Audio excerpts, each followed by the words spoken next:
ہاں تو میں وہ چیزیں آگے اپنی کلاس کے بچوں کو پڑھا رہی ہوں. ماشاء اللہ. آپ کیا کرتی ہیں سائمہ؟ میں ایک اسکول میں ٹیچر ہوں. ماشاء اللہ. اور کس جگہ پر؟ میں حیدرآباد میں ہوں، گورنمنٹ ٹیچر ہوں، گورنمنٹ اسکول میں. اچھا ماشاء اللہ. اللہ تعالیٰ آپ کو برکت دے. اور آپ وہاں پر جو یہاں سے پڑھتی ہیں ماشاء اللہ وہ وہاں آپ پڑھاتی سورہ ہیں؟ انفال، ہاں سورہ انفال کا تو میں نے اپنا ٹیچرز کا گروپ بنایا ہوا ہے، تو جو آج پڑھتی ہوں پھر ان کے ساتھ شیئر کرتی ہوں. اور سورہ یوسف میں نے خاص طور سے بچوں کے لیے رکھی ہے. فرائیڈے کو ہم اس کی 2 آیتیں جس طرح سے آپ نے کروایا نا، نماز احمد ہے نا اس میں، سورہ جی یوسف اور جی سورہ جی کہف کی کلاس میں، تو وہ سارے نوٹس میں بنا اچھا. لیتی ہوں، تو پھر وہاں جا کے بچوں کو بتاتی ماشاء اللہ. بارک اللہ فیکم. آپ یقین کریں کہ یہ ایک بہت بڑا جہاد ہے الحمدللہ. اور دیکھیں نا اس میں ایسا نہیں ہو سکتا کہ یہ ہمیں پلنگ پہ بیٹھے بیٹھے مل جائے. آپ جی. ماشاء اللہ اس ریکارڈنگ کو دیکھتی ہیں، ماس کے ساتھ بھی بیٹھتی ہیں، ہاں پھر نوٹس بناتی ہیں. جب ہم جب ہم بتانا چاہتے ہیں نا اسٹوڈنٹ سے آگے بڑھ کر، جب ہم ٹیچر کے جی فارم میں داخل ہوتے ہیں تو ہمیں اور زیادہ محنت کرنی ہوتی ہے. اور یقیناً آپ اپنے شرح صدر کے لیے الحمدللہ اور بھی اس میں محنت کرتی ہوں گی، ریڈنگ کرنا، کچھ پڑھنا ہے نا، تاکہ جو آپ اچھے سوال طریقے سے بتا بچے کیا سوال کریں گے تو پھر اس کے اکارڈنگ سکیں. جواب بھی رکھنا کہ بچے کیا ماشاء پوچھ اللہ. سکتے ہیں مجھ سے. ہاں. بارک اللہ فیکم. اور آپ یہ کر سکیں کہ اگر 2 آیات جو بچوں کو دیتی ہے نا ان کا ترجمہ ضرور ان کو پڑھائیں اور ان سے سنیں، اگر تھوڑا تھوڑا سا پڑھاتی ہوں ایک ہاں. ہی ایک ہم پلس. نے جی اسکول میں ہم نے قرآن رکھا ہوا ہے ترجمے والا، تو اس سے وہیں پہ بورڈ پہ ہوں. لکھ کے 2 یا 3 لفظ اس طرح کے ہوں. جیسے ہم نے انا اور انی میں فرق بتایا تھا، تو ابھی بچے اچھا کافی چیزیں جو سیکھ رہے ہیں الحمدللہ. ماشاء اللہ. بارک اللہ فیک. آپ اس کو اگر ہمیں لکھ کے دے سکیں شارٹلی اپنی اس پوری ایفرٹ کو، جی تو جی اللہ جی تعالیٰ آپ کو اجر دے اور ہم اس کو آگے بھی پہنچائیں گے کہ ہمارے اسٹوڈنٹس کس طرح سے آگے بھی محنت کرتے ہیں. بارک اللہ. اللہ تعالیٰ آپ سب کی کوششوں کو قبول فرمائے. تو آمین. جان لگانا، مال لگانا، یہ سب جو ہے اللہ تعالیٰ کے راستے میں ہے. اور ایک بھی نہ ایک حرکت ضائع جائے گی، نہ ایک چونی بھی ضائع نہیں جائے گی، بلکہ اللہ تعالیٰ اس پر ہمیں ڈھیروں ڈھیر انشاءاللہ اجر عطا ہاں فرمائیں گے. انشاءاللہ بارک اللہ اللہ تعالیٰ فیک. سب کو جزائے خیر دے.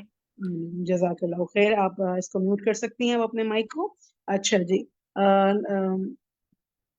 الحمدللہ اس میں ایسے سارے پوائنٹس کور ہو گئے. اس کو کوئکلی تھوڑا سا ہم ریڈ بھی کر لیتے ہیں. شارمین آپ ہمارے ساتھ ہیں، تھوڑا سا اس کی ہمیں کوئک ریڈنگ چاہیے. الحمدللہ اسٹوڈنٹس نے پوائنٹس کور کر لی ہیں زیادہ تر. جی بازی جان، اپنے وقت نیند کی قربانی دے کر اپنے گھر کے کاموں کو مینیج کر کے کلاس جوائن کرنا، بھوک پیاس تھکن برداشت کرنا، دنیا کی بہت سی رونقیں محفلیں چھوڑ کر کلاس لینا، مہمانوں، جاب اور دیگر مصروفیات کو بھی ساتھ لے کر چلنا، ترجمہ یاد کرنا، تفسیر کے نوٹس بنانا، گروپ ایکٹیویٹیز اور پریزنٹیشنز میں محنت تیاری اور وقت نکالنا، کسی کو ترجمہ یاد کرنے میں مدد کرنا، مال کلاس کے لیے وائی فائی، موبائل ڈیٹا یا موبائل کا پیکج لینا، کورس کی فیس خوش دلی سے ادا کرنا، ساتھیوں کے ایڈمیشن میں ان کی مالی مدد کرنا، کورس کی کتابیں، قرآن مجید کارڈز خریدنا. بارک اللہ فیکم. اللہ تعالیٰ ہمیں ان سب پر عمل کرنے کی توفیق فرمائے. اور یہ چند مثالیں تھیں، یقیناً آپ اس سے زیادہ بھی کرتے ہوں گے انشاءاللہ. اچھا، پھر ہم نے دیکھا کہ رسول اللہ صلی اللہ علیہ وسلم نے فرمایا کہ مال غنیمت میں سے سوئی اور دھاگا یا اس سے بھی کم درجے کی چیز ہو تو وہ واپس کر دو. یعنی اتنا بھی نہیں اٹھا سکتا ہے کوئی. مال غنیمت ایکچولی کیا ہوتا ہے؟ وہ مال ہے جس پر سب کا حق ہے، کسی ایک کا حق نہیں ہے، اور اس کی تقسیم بھی اللہ اور اس کے رسول کے حکم کے مطابق ہوگی. تو کوئی بھی شخص اس کو ایک پائی بھی، ایک چیز بھی، ایک سوئی دھاگا بھی اپنے طور پہ نہیں اٹھا سکتا. اور پھر اللہ کے رسول فرماتے ہیں مال غنیمت میں خیانت سے بچو، کیونکہ وہ قیامت کے دن خائن کے لیے باعث عار اور ندامت ہوگی. اب آپ بتائیے کہ آپ نے اس حدیث سے کیا سیکھا؟ فردوس بانو. جی باجی السلام علیکم. باجی اس حدیث سے میں نے سیکھا کہ جو بھی امانتیں ہمارے پاس ہیں، جو بھی ہمارے مرحومین والدین اگر وراثت چھوڑی ہے تو اس کا بہت بڑی ذمہ داری ہوگی کہ ہم نا ان کے وارثوں کو پہنچائے. جو بھی امانت بچوں کی ہے، اللہ تعالیٰ نے ذمہ داری دی، اس امانت کو بھی پورا کرنے کی پوری حق سے کوشش کرنی چاہیے ہمیں باجی. میں نے یہ سیکھا ہے کہ جو بھی بارک ذمہ اللہ داریاں دی، فردوس. جیسے وراثت یا گھر کی ذمہ داری ہو، امانت. بارک اللہ فردوس. آپ نے 2 بہت ہی زیادہ اہم باتوں کی طرف اشارہ کیا ہے کہ واقعی جو ہمارے پاس امانتیں ہوتی ہیں، اس کے علاوہ وراثت کی تقسیم.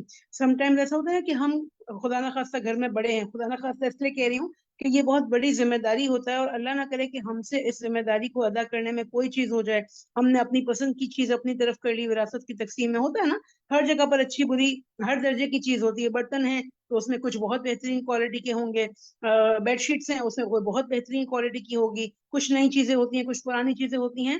تو میں ابھی مال غنیمت کی تقسیم کے بارے میں یہی سوچ رہی تھی کہ ایسا ہوتا ہے نا کہ پیسے ہیں صرف، ہے نا، تو آپ کیلکولیٹ کر کے اور فٹافٹ سب کے حصے کر کے ان کو بانٹ دیتے ہیں، لیکن چیزوں کو، تلواریں، برتن اور پتہ نہیں کیا کیا چیزیں، ان کی تقسیم کیسے ہوتی ہوگی، اور اس میں کتنے انصاف کی ضرورت ہوتی ہوگی، اور دیکھنا کہ بھائی سب کے ایسا نہ ہو کہ کسی کو کوئی اچھی چیز مل رہی ہے، کسی کو بری ہے، کسی کو کم درجے کی، بلکہ پورے انصاف کے ساتھ اس کو تقسیم کرنا۔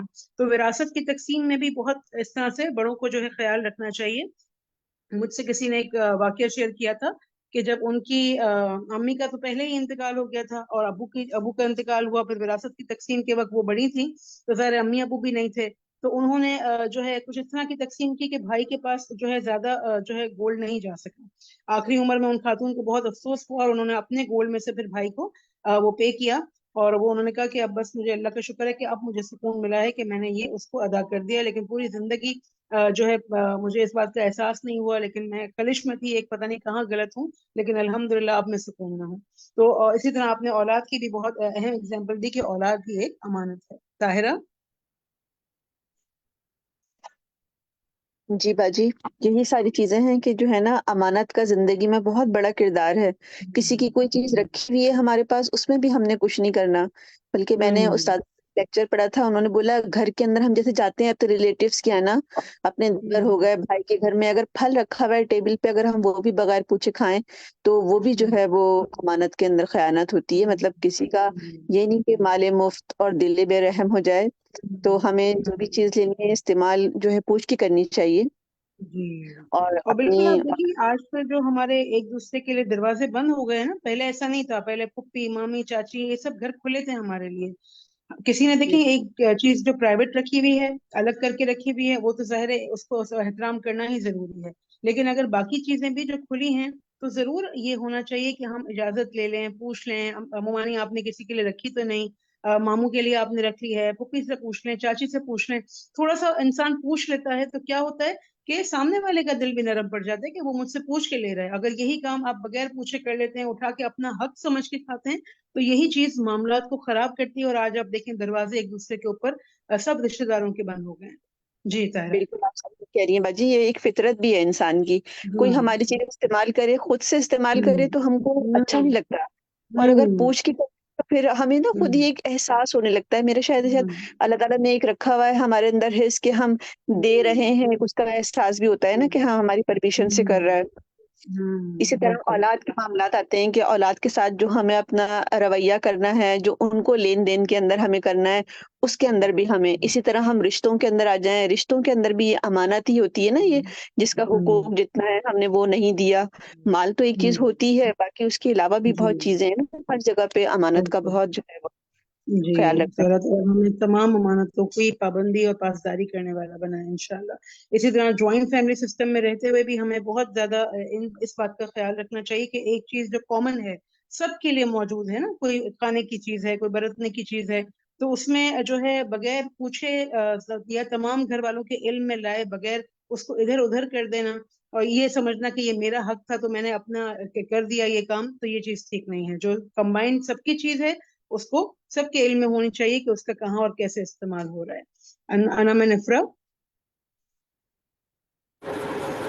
باجی مطلب جیسے اللہ کے جو حکم ہے، یہ جو اللہ نے ہمیں جان دی ہے، وہ بھی تو ایک امانت ہے نا۔ اب جو اللہ کے حکم ہے وہ آپ صلی اللہ علیہ وسلم نے اس میں خیانت کی، انہوں نے امانت ہم تک پہنچا دی ہے۔ اب یہ ہماری ذمہ داری ہے کہ ہم اس کو پورا کرتے ہیں کہ نہیں۔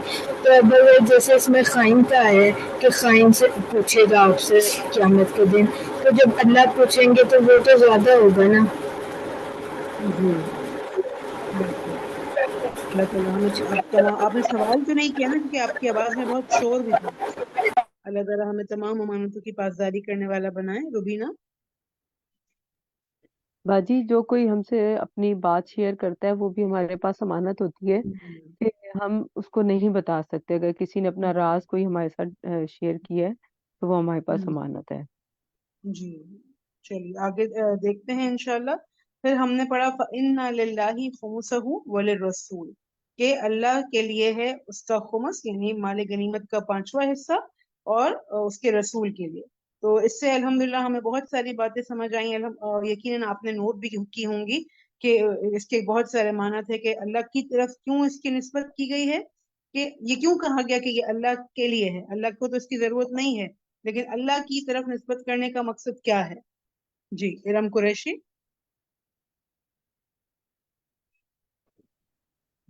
جی کہ آپ ان اموال کو اللہ کے بتائے ہوئے طریقے کے مطابق تقسیم کریں. ٹھیک ہے، یہ رسول کے اوپر بات ہے کہ رسول کا ہے تو اس سے کیا مراد ہے کہ ایک تو یہ کہ رسول اللہ صلی اللہ علیہ وسلم ہماری ہدایت کا ذریعہ ہیں، آپ ذریعہ ہے. اور ان اموال کو اللہ کے بتائے ہوئے طریقوں پر تقسیم کریں گے. ٹھیک ہے، چلیں ہم جی اس سے پوچھتے ہیں. اوکے ثنا عبدال، اپنے آپ کو انمیوٹ کیجئے. جی باجی، جب بھی کسی چیز کو اللہ تعالیٰ سے نسبت دی جاتی ہے اللہ تعالیٰ کی طرف، تو اس چیز کو اللہ تعالیٰ عزت بخش رہا ہوتا ہے اور شرف بخش رہا ہوتا ہے. تو اس مال کو اللہ تعالیٰ نے عزت دی ہے، اس لیے اللہ تعالیٰ کی طرف اس کو منسوخ کیا گیا ہے. Very good. اور اس لیے دی گئی یہ نسبت کہ یہ اللہ نے دیا ہے یہ بھی پتا ہو، پھر اس لیے نسبت دی گئی کہ اس کا اصل مالک کون ہے؟ اللہ ہے. اور پھر ایک اور اصل معنی مالک اس اللہ کا تعالیٰ ہے اور اسی کے شاباش، بتائے ہوئے طریقے سے اس کی تقسیم ہونی ہے. Very good. اور ایک معنی یہ ہے کہ یہ جو اللہ کے لیے خمس ہے یہ مسجد حرام کے لیے یا بیت اللہ شریف کے لیے استعمال ہوگا. بارک اللہ فیکم. چلیے میرے فون کی بیٹری آج بہت لو ہو گئی ہے. بسم اللہ. چلیے اچھا جی، پھر ہم دیکھتے ہیں کچھ رائٹ رانگ ہم دیکھ لیتے ہیں. اور ہم مال غنیمت کی تقسیم کا اختیار پیارے نبی صلی اللہ علیہ وسلم کے پاس تھا. رائٹ ہے یا رانگ؟ ویسے بڑا ٹیکنیکل جملہ ہے یہ. ادین فاطمہ. رائٹ ہے. چلیں ہم پوچھتے ہیں خالدہ اقبال آنٹی سے آپ کی. ٹھیک ہے، مال غنیمت کی تقسیم کا اختیار نبی کے پاس تو تھا مگر اللہ کے بتائے ہوئے طریقے سے. جی شاباش، بارک اللہ فی علمک.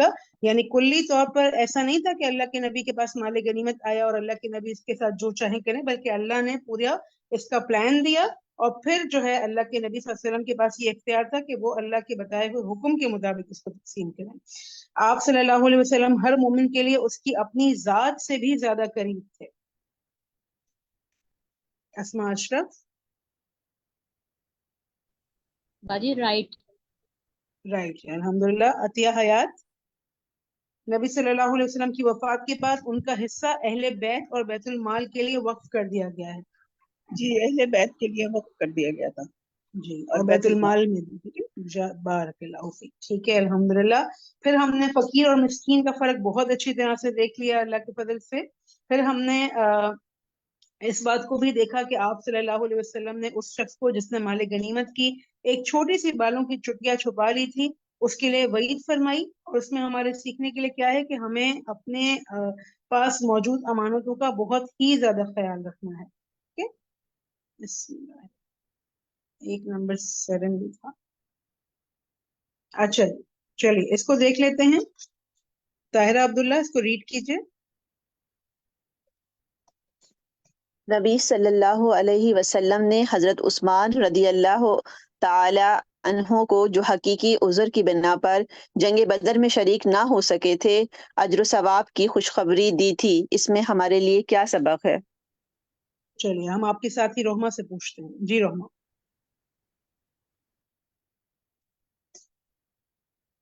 السلام علیکم جی. اس میں جو ہمیں بعض چیزوں کا معلوم نہیں ہوتا کہ وہ ہمارے لیے کیا بہتر ہے، اگر ہم اس ٹائم پہ ہمارے ارادے اور ہماری چیز عین توقع کے مطابق نہ ہو رہی ہوں تو ہمیں پریشان ہونے کی بجائے اللہ تعالیٰ سے مدد کے طلبگار ہونا چاہیے اور ہمیشہ پازیٹیو ہونا چاہیے. تو انشاءاللہ ہر جی انسان کو شوق ہوتا ہے نا کہ وہ ہر نیکی میں حصہ لے، لیکن سم ٹائمز ہیومنلی بھی پاسبل نہیں ہوتا اور سم ٹائمز کوئی نہ کوئی جینوئن ریزنز آ جاتے ہیں تو انسان بہت ہی اداس ہوتا ہے اور وہ ایک نیچرل اس کا رویہ ہے، فطری ہے. تو پھر اس میں کیا ہو کہ انسان اس بات کو سوچ کے اپنے دل کو مضبوط رکھے کہ انشاءاللہ اللہ تعالیٰ اس پر مجھے ضرور اجر عطا فرمائیں گے، کیونکہ اللہ نیتوں کو بھی جانتے ہیں اور نیتیں قبول فرماتے ہیں. بارک اللہ فیکم. چلیے اب رابعہ سے ہم ریکویسٹ کریں گے کہ وہ ہمیں آ کے کوئی اچھی سی دعا یاد کروائیں. السلام علیکم ورحمۃ اللہ وبرکاتہ. الحمدللہ لاسٹ ٹائم ہم نے جو تفسیر پڑھی تھی اس کے اندر دل کی درستگی، دل کے صاف ہونے کی، دل کے پاک ہونے کی بہت زیادہ بات تھی. تو جہاں ہم کوششیں کر رہے ہیں وہاں ہم انشاءاللہ ساتھ ساتھ دعا بھی مانگیں گے، اور وہ دعا جو پیارے نبی صلی اللہ علیہ وسلم نے ہمیں سکھائی ہے انشاءاللہ۔ تو آپ کی اسکرین پہ بھی الحمدللہ وہ دعا آ رہی ہے، اب ہم انشاءاللہ آپ کو سلیکٹ کرتے ہیں اور آپ کے ساتھ دعا یاد کرتے ہیں، ٹھیک ہے؟ جی نصرت ناز۔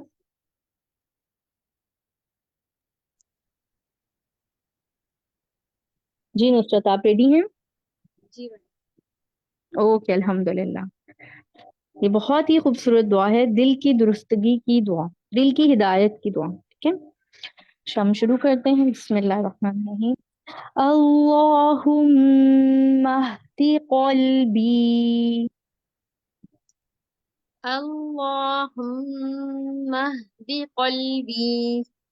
ٹھیک ہے، یہ دعا کیونکہ بڑی ہے تو ہم اس کو بریک کر لیں گے تو ہمیں اور بھی آسان ہوگا، اور میننگز کے ساتھ جب سمجھ کے پڑھیں گے تو انشاءاللہ یہ یہیں پہ یاد ہو جائے گی آپ کو۔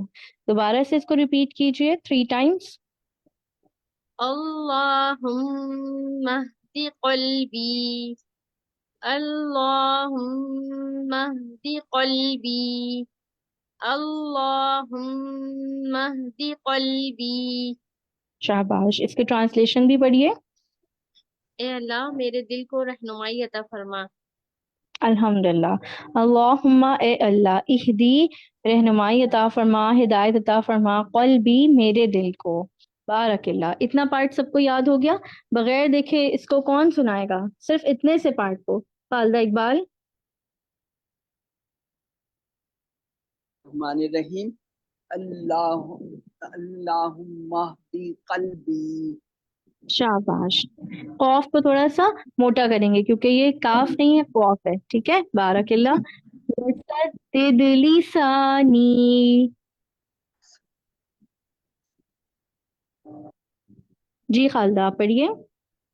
جی، وسدد لسانی، وسدد لسانی، وسدد لسانی، شاباش، اس کو 3 ٹائمز پڑھیے۔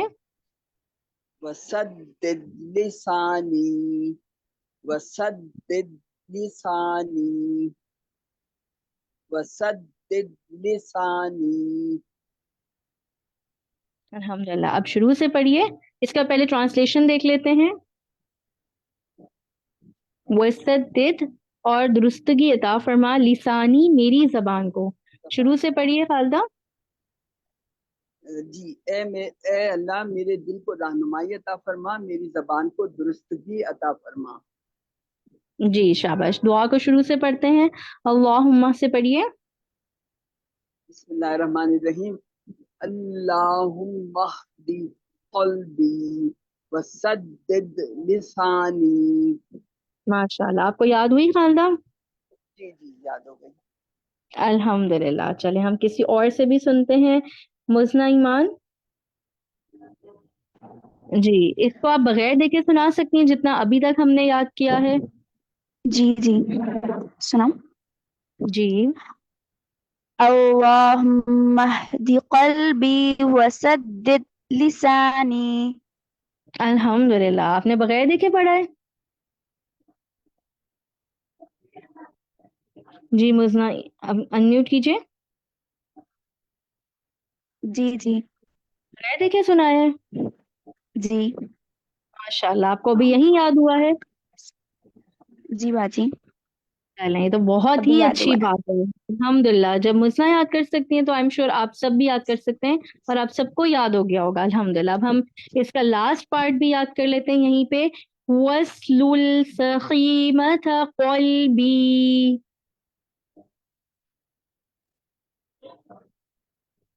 جی مزنہ آپ کا مائک جو ہے پھر سے میوٹ ہو گیا ہے۔ چلیں طاہرہ عبداللہ،